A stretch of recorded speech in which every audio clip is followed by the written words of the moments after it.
Welcome to Unashamed, Unafraid, a show unashamed about sexual addiction recovery and unafraid of coming into Christ for healing, where we share real recovery stories, learn from experts, and share resources that actually work. So join us in being unashamed and unafraid.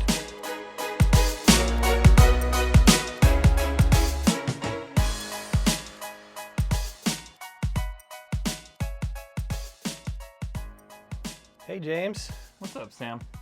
Hey, man, you might be old, but you got some nice shoe game. Oh, hell yeah, man. These are not old man shoes. No, they are not. Tell us about those. So they're half old man shoes and half like cool kid shoes. What do you mean? The Hoka part, isn't that kind of like old people? Or Well, it originated with old people. Yeah, they originate with the old. And then yeah. the youth are kind of picking it up now, right? Now they're cool. The youths, yeah. So the youths. But it's the Hoka Cotopaxi collab. So Right. that's the hip part is the Cotopaxi. So they're all colorful and stuff. Yeah. Right on. Yeah. Thanks for noticing, man. I appreciate You're welcome, that. man. Yeah. Well, we got Nick and Anja here. Nick and Anja, how are you guys doing? Pretty good. Right on. We're excited to tease out your story, learn a little bit about you. But before we do that, just wanted to send you, give you guys a little reminder. Please donate. And if you want to help us out with the movement, you can go to unashamedunafraid.com, and that's where you'll do your donations. And you can catch us on social media. Give us a follow at Unashamed Unafraid. Shout out to our outsiders who have become donors. They get access to our bonus content, which is always a fun thing. Love my outsiders, especially ones that love the ones that email me. Bold, accepted, and unashamed. So Nick and Anja, let's start from the beginning. We want to know about you. Tell us where you guys both from. How did you guys meet? Kind of just paint yourselves into context and show us how you your story started together. Yeah. I mean, from listening to Unashamed Unafraid, that's a pretty good Steve phrase you just used there. Which we took from We love Steve. Kurt, right? In the That's context. right. Yeah. Right. Okay. So I guess I'll start. So I'm originally from Indiana, born and raised, and I moved to Springville, Utah in high school when I was about 15. Okay. You're a Red Devil?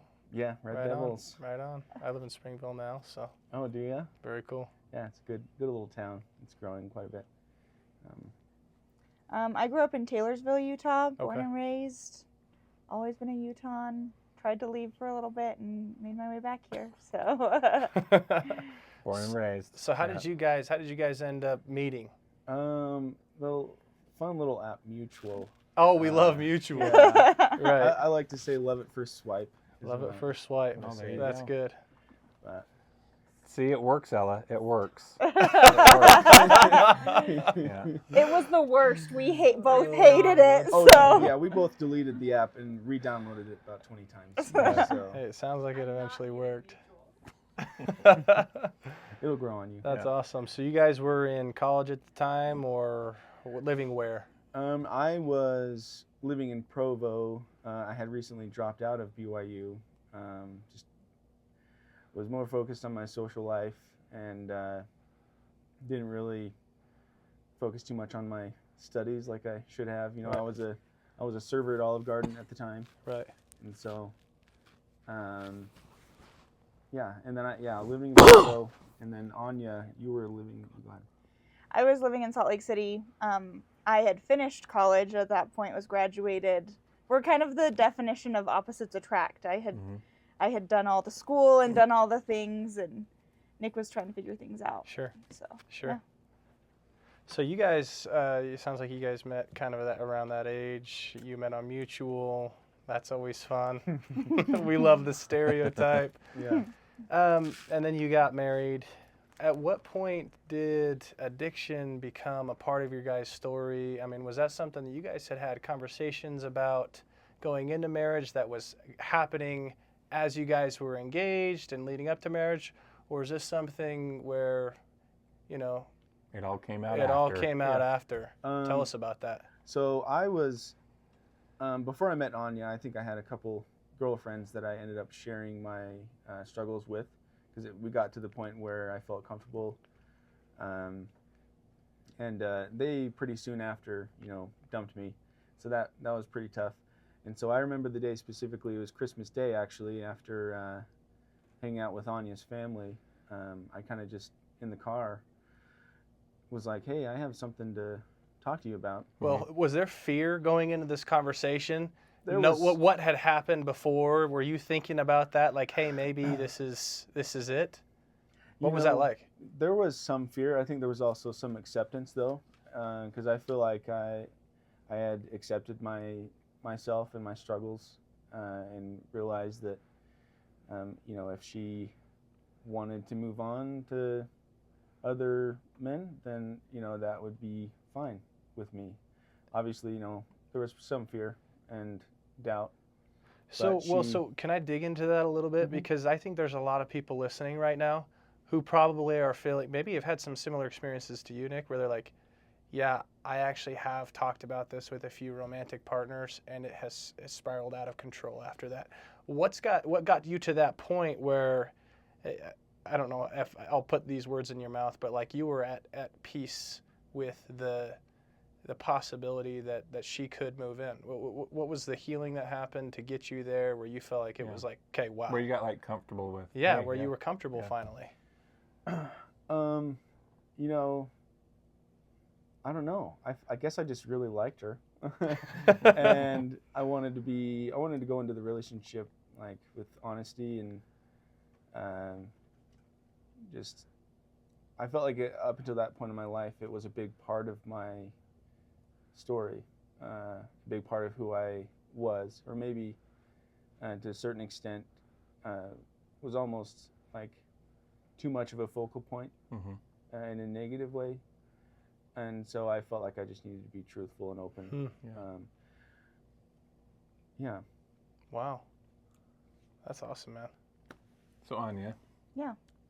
Christmas Day or day after, he's like, so hey, here's the deal. I struggle with Pornography, masturbation. Okay. Slept with women before? No. Okay. I mean, got close, but no. Okay. Well, so he's like, hey, this is the deal. So what's your initial reaction to that? What's your thoughts?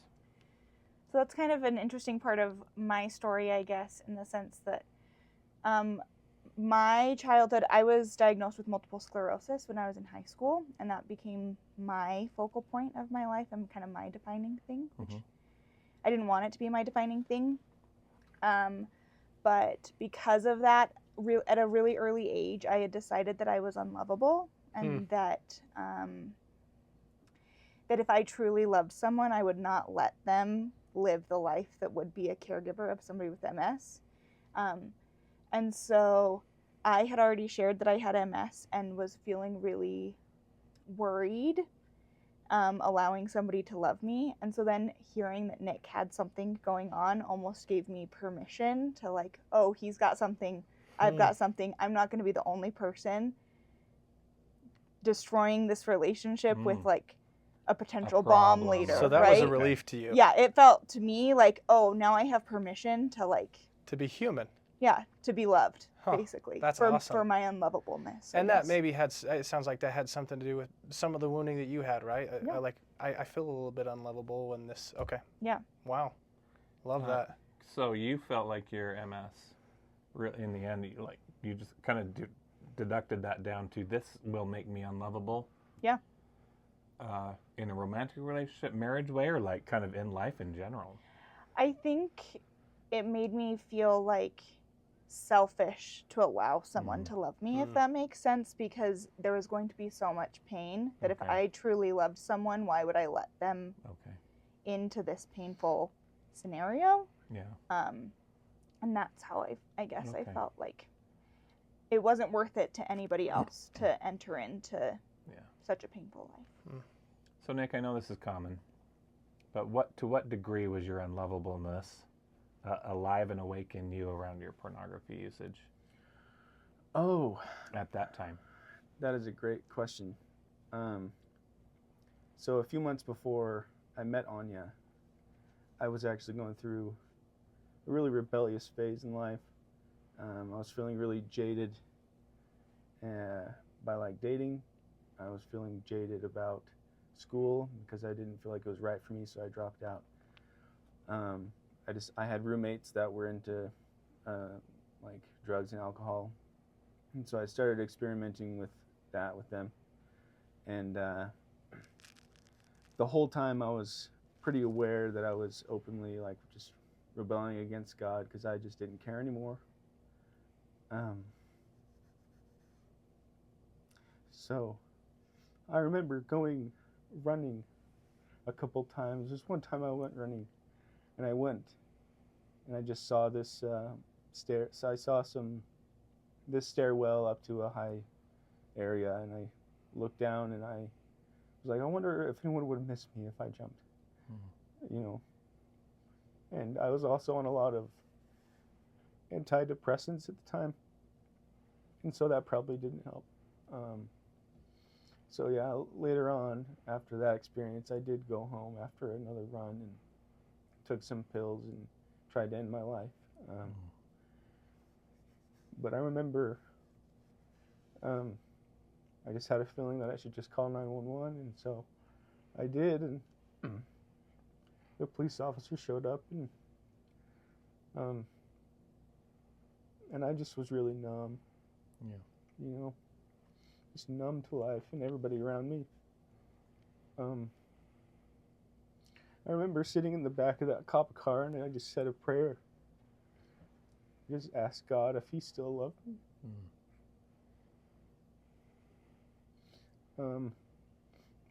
I pretty quickly got a big yes from Him. What did that look, sound, feel? How did you know? What was that yes like for you? In case someone else is wondering, what would a yes maybe look like? Yeah, for me, just feels like a big warm hug, you know. Just a sense of comfort and peace, and just like a sense of hope that everything will be okay. Yeah. So Nick, I'm curious, as I'm listening to you, I want to back up just a little bit and go a little bit earlier in your life. What were the things that happened to you in your life that taught you that you were an unlovable person? I mean, we talked a little bit about that, but if you would kind of back up and take us through that story, how you came to the conclusion, obviously things got very, very dark. Yeah. But walk us through that. Let's see. I think moving to Utah was hard for me. You know, being the new kid, there was a little bit of a culture shock. You know, there were some cliques, and I felt excluded sometimes for that first year or so when I moved to Utah. And that was also about when my pornography addiction just kind of escalated from there. Found myself at home a lot by myself. And then, you know, as I'm hiding that addiction, fast forward to my mission, I was really excited to go on a mission because I was like, yay, you know, time away from technology. I'll be able to kick this habit after 2 years of being away. Yeah, where'd you go? Alaska. Oh, awesome. Right on. Yeah. And when I got there, they handed me an iPad. And so Oh man. I was like, well, I can't escape it, you know. And obviously, before I left, I met with the stake president, and I feel like I was somewhat sober, but not fully. Sure. Wasn't fully prepared to serve a mission, I guess, but I still felt like it was the right thing for me at the time. Right. And I decided to just go. And it's still, you know, being a missionary out there was really hard for me. You know, I think throughout my mission, I felt like I needed to prove to God that I deserved to be loved. And every time that I would slip up, I would have this feeling of like I needed to go out and serve in order to erase those bad things I did. So you're a representative for your church, right? Do you feel like at that moment in time where you're relapsing and you're someone who is kind of in that position, like you talked about, was it harder for you during those times when you would slip up as a missionary, as opposed to pre-mission. Do you feel like it was different? Or, I mean, what did that look like? I feel like it was a little bit harder on my mission, yeah. Because I felt like there was a lot of pressure to be a certain way, Right. and act a certain way, and say certain things. And you know, both of my parents are converts to the Church of Jesus Christ of Latter-day Saints. Yeah. They joined the church separately and then met while they were in the military. And so my dad is a little bit authoritarian. I love him, though, but that can be difficult sometimes. Right. yeah. And you mentioned trying to prove that you were worthy of love. I mean, were there things that started with your dad that you started to see popped up in your mission or in your addiction as you were kind of dealing with all of this? Yeah. Let's see.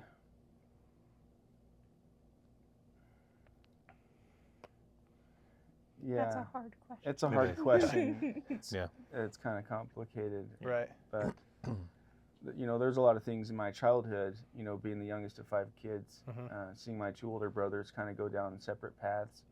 I almost felt like I was given a choice to Pick either one. and reap the rewards or the consequences, right? Right. So, Yeah. yeah, I think I don't feel like positive or negative feelings towards my dad in regards to pornography really happened until I went to my first boot camp. Right. Because then I really started to think back on my past and how I knew for a fact that he was struggling too with pornography and never gave me the resources or help I felt like I needed. Yeah. So, I guess kind of to go back to kind of where we were, you kind of had talked about, like, I got to this really depression point. Depression kind of set in really from moving to Utah, then struggling on your mission, and then I would assume kind of just struggling after as well. And do you feel like pornography was a key contributor to that, or just one of many factors? Definitely one of many factors. Yeah. And I think, you know, Satan has a way of skewing our perspective. Yeah. Whenever we're going through something hard, you know, he tries to, when we're going through something hard like that, he tries to make us grasp at straws, and sometimes we pick up a sword, you know, and sometimes we fight God after. Sure. That's a great way to say it. Yeah. Instead of fighting him. Sure. And I guess kind of what do you feel like were some of the key contributing factors to you kind of to this point where I think maybe me not being on this planet would be a good idea? Like, what are some of those key thought patterns, or like for you, like what were those major contributing factors, or thought patterns, or whatever? You know? Yeah, I think ultimately that I just wasn't worthy of anything good.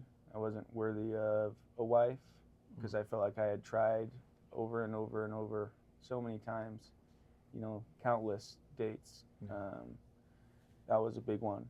I don't have, this is my personal opinion, I don't have those social media till this day, just because it was a big contributing factor to that. You know, I compare myself, you know, that people say comparison is the thief of joy. Right. Comparing myself to my older siblings, to other people that I felt like were more successful and seemed like they had their lives put together. I think also I was kind of coming down off of a depression medication that I should have kept taking. Oh, okay. Yeah. Right. And so, you know, that's a side effect is suicidal ideation. Right. So, yeah, trying to keep that in perspective. Obviously, I didn't have that perspective in the moment. Yeah. But looking back, I feel like, you know, it could have been prevented. You know. Yeah. Right. So Anja, when you met Nick, it sounds like he was, and correct me if I'm wrong, Nick, you were kind of at a point where you had reached an all-time low, and you had in some ways put the shovel down and stopped digging. And I mean, will you just tell us what you saw of Nick when you guys first met, what that was like for you? Did you detect any of these things, some of that wounding that was going on deep down, or were you oblivious to that? I think I saw some of it. I think we both were just pretty jaded, and I think it actually worked to our benefit in the sense that we stopped playing games. We weren't playing the dating game anymore. We were just ourselves. So I think I got to see the real Nick really early on. Yeah. And I think I just saw him as he was the complete opposite of me, and that was exactly what I needed. That like, I'm really good at these things, and I'm not good at like, I'm a perfectionist, and I don't grow unless I'm challenged. And Nick was like, he's a fun human being. I'm not a fun human being. I'm the responsible human being, and Nick is the fun person. So I saw how goofy he was and how fun he was, and like that's what I needed to be a better person. So I think there was like, I could see the wounding, but I don't think I really realized how similar our wounding was, even though it was very different stories. If that makes sense. Right. That's an interesting way to see that. But you do see some similarities in the way that you guys were seeing yourself. Yeah. Yeah. So take us a little bit more towards the present. You guys, I mean, you both knew these things about each other going in, and you were pretty aware, it sounds like from what you said, Anja, that you kind of knew what was going on. There wasn't a lot that you guys held back from each other, and there was some connection there on that. How did you guys work through that? How have you guys worked through that? And kind of bring us, to the present as far as what have things looked like in your marriage as you've battled with this together? Because it sounds. How are you navigating the pornography? Right. Stuff. We are definitely still in the battle right now, I would say. Awesome. Yeah, we're in the battle. I think things have gotten a little bit better. We've been married for a little over 4 years now. First year or two was really tough because I was going through like a job change. I didn't know what I wanted to do with my life. So that was also kind of depressing to me. And did that stress cause you to act out more? Yes. Or okay. Yeah. So when we first were married, I was like a loan agent somewhere, and then that fell through. And then she was working at a bank that I was like, oh, I'll go work there. And I worked there for a few months with her, and then that fell through. And then I was like, you know what, I like working with my hands. So I got a job as an electrician for GSO Electric for about 10 months. And that was actually probably the hardest 10 months of my life. Just because, I was challenged, I feel like, on a daily basis with my faith. There's a lot of, even like some of my bosses would make fun of me being a member of the church.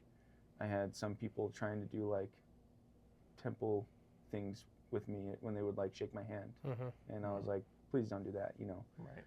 So it was just a tough environment to be around, and so going through that and feeling like I didn't have a friend there, and also I think there was some pressure because Anja and I were going to couples therapy at the time and trying to work through some things, and 100% do not blame Anja at all. I understand, looking back, like how her frustration with my job hopping,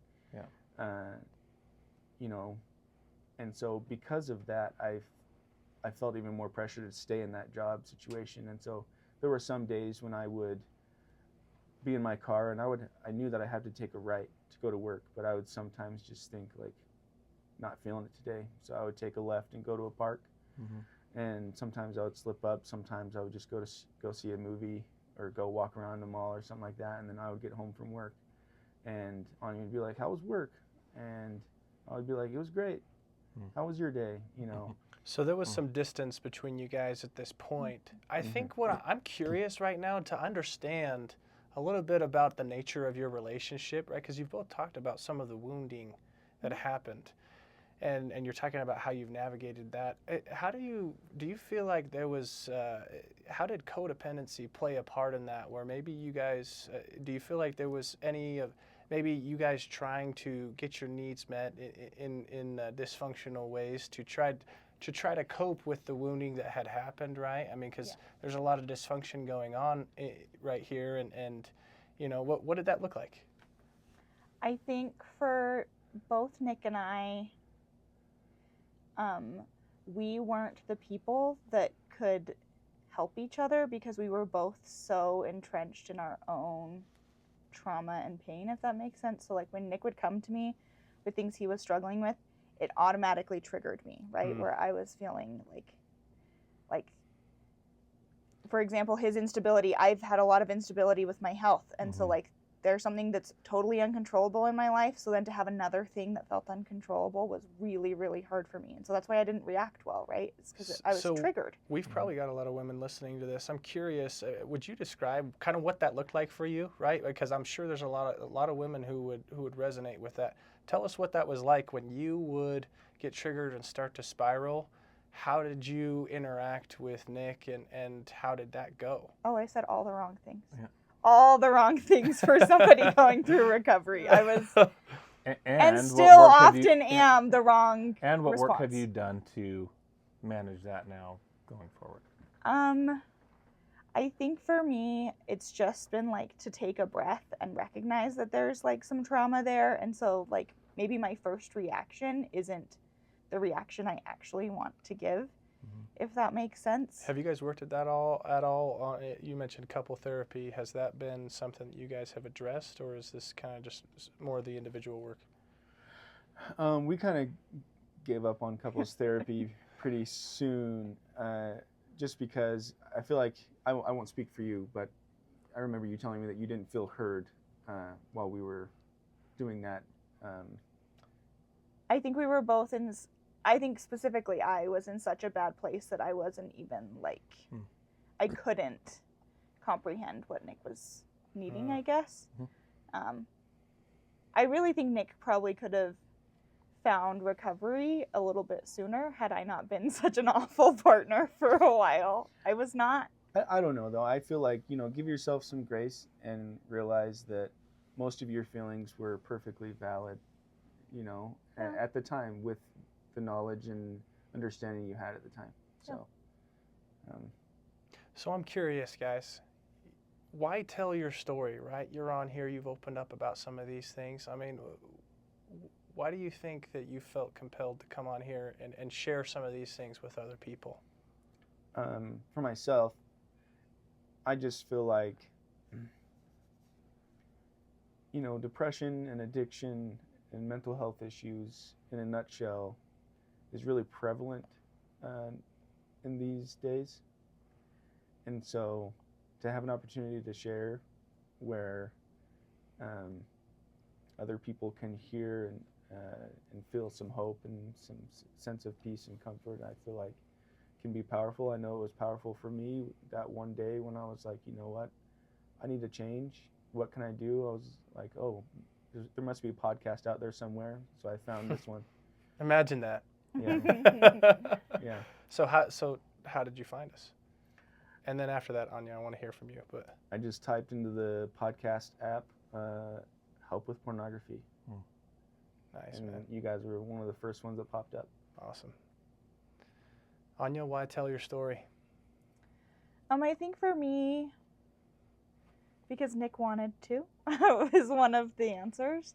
But also, I think when I've listened to Unashamed, Unafraid, I've heard stories that feel so far off, like that they're so far in the distance for us that we're still like in the trenches almost.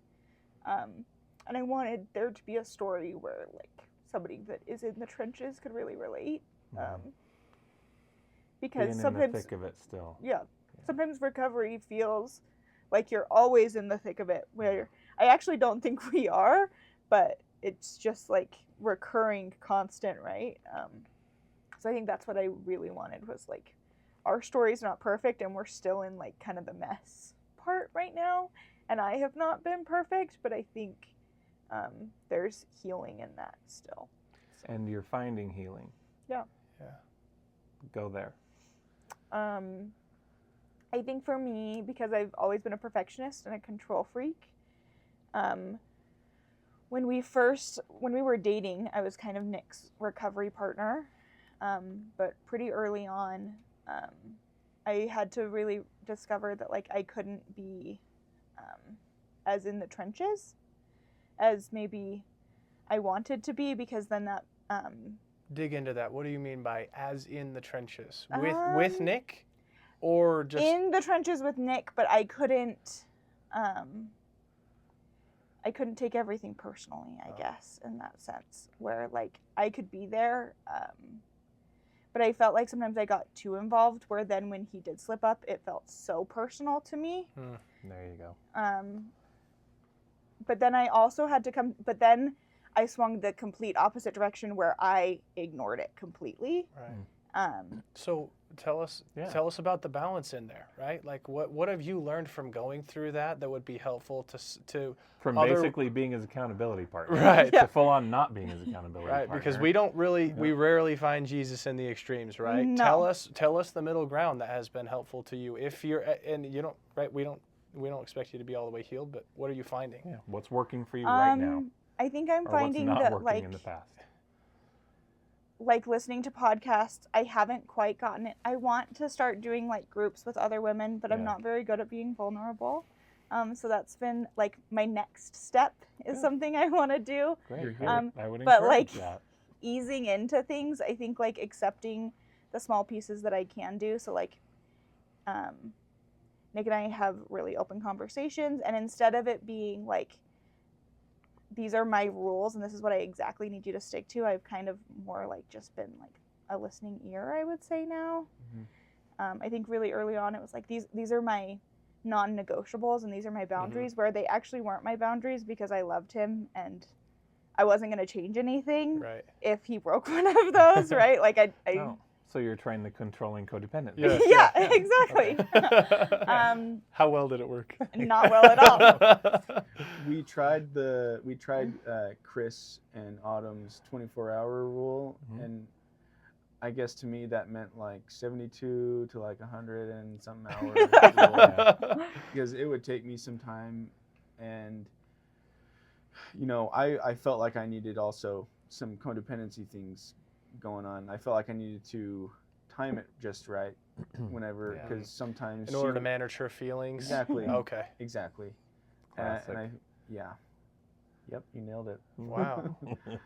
No, that's really helpful though. Thank you for both of you for being so honest about that. Yeah, and I just want to kind of hear from you, like you're in the you're in the thick, you're still working through that.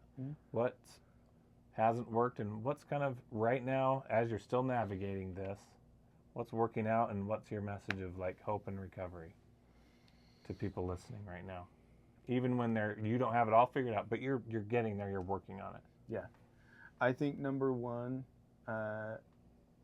biggest thing that set me down the right path. Number one was this podcast, and two was taking Steve or your invitation, James, to go to boot camp. I went to my first one last year in Wanship, and it changed me. I took a lot of things from that. I wasn't perfect after boot camp. I feel like there was probably a part of me that was like, oh, I got this. I'm a warrior, which I still am, even if I fall down. Jesus is there to pick me back up. I think, and then going to another boot camp just recently in Idaho. The biggest thing for me is that God's love is not performance-based. His love for me and for Anja and for James and Sam and Jaron and everyone is not conditional upon what we do or don't do or say or don't say or think or don't think. His love, he loves you because he loves you because he loves you. That's the biggest thing for me. So anytime I slip up, I try to remember that. So Nick, I will frequently say, and this is actually, I think Matt Hyde was the one that Matt Hyde is one of our friends. Nick knows him. For those of you listening, he said this one time when I was driving to a Warrior Heart thing with him. He said, sometimes we think that once our behavior changes, God will love us more, but actually, once we figure out how much God loves us, our behavior changes. How has that been true for you, or has it been true for you yet? Because I know, a lot of healing is happening as we speak. Yeah. Could you speak to that at all? Yes. I used to think that God's love for me worked from the outside in, but it's the inside out. Right. He just simply wants you to know that you are loved and that you're worthy of His love because you were His child. Simply because you were His child, and that's it. The end. The Yeah. end, you know. Period. Period. End of story. Period. Yep. That's right. Love that. Well, guys, just in closing, I'm curious to see what you guys would just, if you could give us, and all the listeners, if you could summarize your thoughts or one piece of advice, all encapsulating from what we've talked about today, what would you say is the thing that you've either learned or that you would share with someone else based on your story? Anja, you want to go first? I think it all just comes down to love, like recognizing God's love of you, recognizing God's love of Him, and then recognizing your love for each other has been major for me. I think it really does come down to like that.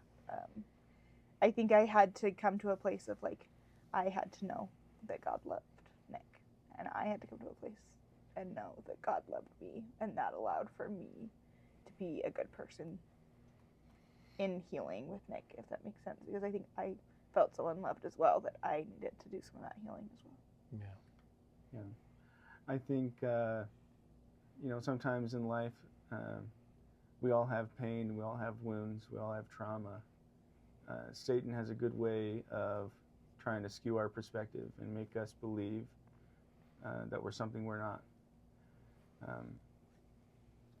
And I think keeping that in mind and remembering his tactics is important, and also remembering that Jesus Christ, our Savior, is very encouraging and loving, just as a parent is to a newborn child. Right. He wants us to learn and to grow, to make mistakes, and to use his atonement to get back up and keep trying. Love that. Thank you. Guys, you got a song? So it was between two songs. The first one I felt like was going to be a little bit of a pose, you know.